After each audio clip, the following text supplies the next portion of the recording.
नमस्कार दोस्तों, आशा करता हूं आप सब बहुत अच्छे होंगे। देखिए डेट 31 मई डिस्कस करेंगे द हिंदू न्यूज़पेपर और PIB that is press information bureau का important current affairs.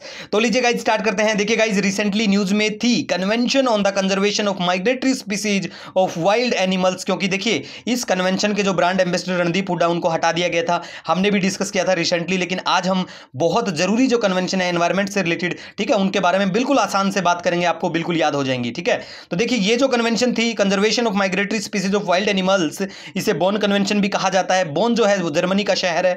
Under the aegis of UNEP ये आती हैं। यूएनईपी की बात करें guys, United Nation environment programme है, हेडक्वार्टर नैरोबी केन्या में है। और देखिए यूनाइटेड नेशन एनवायरमेंट असेंबली जो है गवर्निंग बॉडी है यूएनईपी। अब देखिए यूएनईपी के द्वारा कुछ अवार्ड भी दिए जाते हैं, जैसे चैंपियंस ऑफ अर्थ अवार्ड दिया जाता है, एक सीड अवार्ड है यूएनईपी के द्वारा ही दिया जाता है, और एक सासाकावा प्राइज है यूएनईपी के द्वारा दिया जाता है। नोट कर सकते हैं आप। ठीक है, अब देखिए कुछ जरूरी जो कन्वेंशन है वो है बेसल कन्वेंशन है, रोटरडम है, स्टॉकहोम।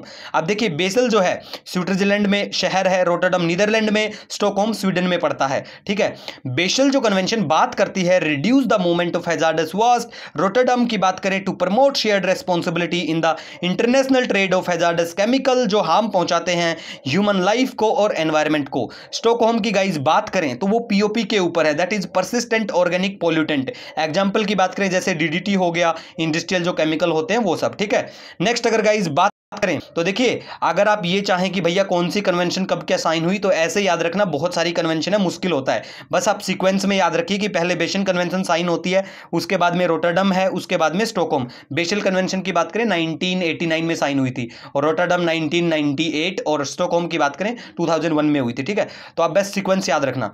उसके बाद में गाइज बात करें, देखिए वियना कन्वेंशन, वियना की बात करें तो वियना ऑस्ट्रेलिया में पड़ता है, मॉन्ट्रियल जो शहर है कनाडा में पड़ता है। वियना जो है प्रोटेक्शन ऑफ ओजोन लेयर के ऊपर बात करती है। मॉन्ट्रियल जो है वो सब्सटेंस जो डिप्लेट करते हैं ओजोन लेयर, उनके ऊपर बात करती है मॉन्ट्रियल प्रोटोकॉल। तो देखिए घूम फिर के बात ऐसी है, दोनों convention protection of ozone layer से रिलेटेड है, ऐसे करके याद रखना बिल्कुल। Kigali amendment to Montreal protocol, ये भी एक लीगली बाइंडिंग मतलब एग्रीमेंट है। ठीक है, जो इफेक्टिव है जनवरी 2019 से, बिल्कुल। ठीक है गाइज, नेक्स्ट बात करें गाइज तो देखिए क्योटो आता है। क्योटो जापान का शहर है, और क्योटो प्रोटोकॉल जो है वो बात करती है reduce green house gas emission. अब देखिए क्योटो जो प्रोटेक्शन है, एक्सटेंशन है Kyoto protocol of United nation framework convention on climate change, that is UNFCCC. ठीक है, 1992। दूसरा बात करें नगोया के बारे में, ये भी जापान में पड़ता है, Nagoya access to genetic resources and fair and equitable sharing of benefits, इसके ऊपर बात करती है। कार्टाजाना प्रोटोकॉल की बात करें बायोसेफ्टी के ऊपर है, ऐसे याद रखना। ठीक है, कार्टाजाना कोलंबिया में पड़ता है, कोलंबिया का शहर है।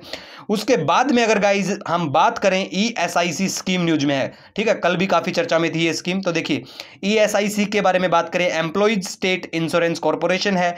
ये जो ऑर्गेनाइजेशन है इसका एम है प्रोवाइड करवाना social services to Indian workers including member and their families who receive below 25,000 तो जो आदमी डिसेबल है उनके लिए, ठीक है, डिसेबिलिटी है जिनको, और 21,000 रुपए जो नॉर्मल आदमी होते हैं, नॉर्मल पर्सन होते हैं उनके लिए।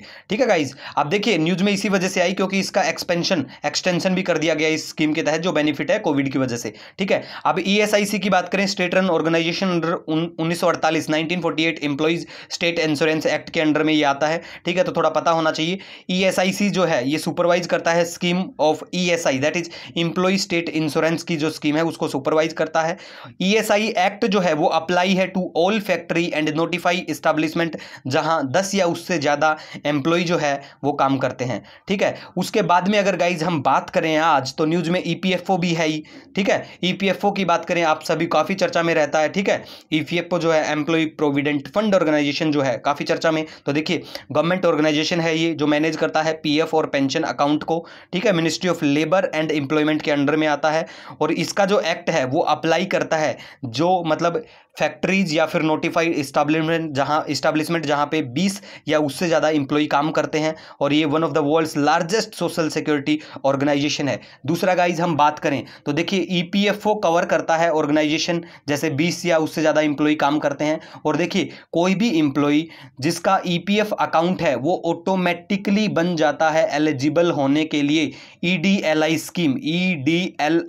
ईडीएलआई का मतलब होता है guys employees deposit link insurance scheme. ठीक है, अब देखिए नेक्स्ट गाइज बात करें तो काफ़ी चर्चा में देखने को मिलेगा आप द हिंदू में, लेकिन ज़रूरी नहीं है। That is MCOCA। ये होता है Maharashtra control of organised crime act. उसके बाद में emergency credit line guarantee scheme, ठीक है, ये भी चर्चा में है, वैसे पहले हम डिस्कस कर चुके हैं इसके बारे में, ठीक है। तो इमरजेंसी क्रेडिट लाइन जो स्कीम है वो इसीलिए है क्योंकि इसको भी एक्सटेंड कर दिया गया है कि भैया credit facility up to 2 crore मतलब लोन दिया जाएगा हेल्थ जो फैसिलिटी इस्टेब्लिश करने के लिए, ठीक है, कि आप स्मॉल बिजनेस अगर इस्टेब्लिशमेंट अपना करना चाहते हैं, या फिर एविएशन सेक्टर के लिए भी इसको एक्सटेंड कर दिया गया था emergency credit line guarantee scheme को। तो उनको फिर अगर आप हेल्थ फैसिलिटी जैसे कि ऑक्सीजन का प्लांट अगर आप सेटअप करना चाहते हैं तो आपको लोन दिया जाएगा सरकार के द्वारा इस स्कीम के तहत, ठीक है गाइज। फिर भी देखिए गाइज, अगर आपका कोई सजेशन है, कोई भी सुझाव है, नो डाउट आप मुझे मेल या कमेंट कर सकते हैं। मिलेंगे एक नए वीडियो के साथ, तब तक के लिए हैव ए ऑसम डे।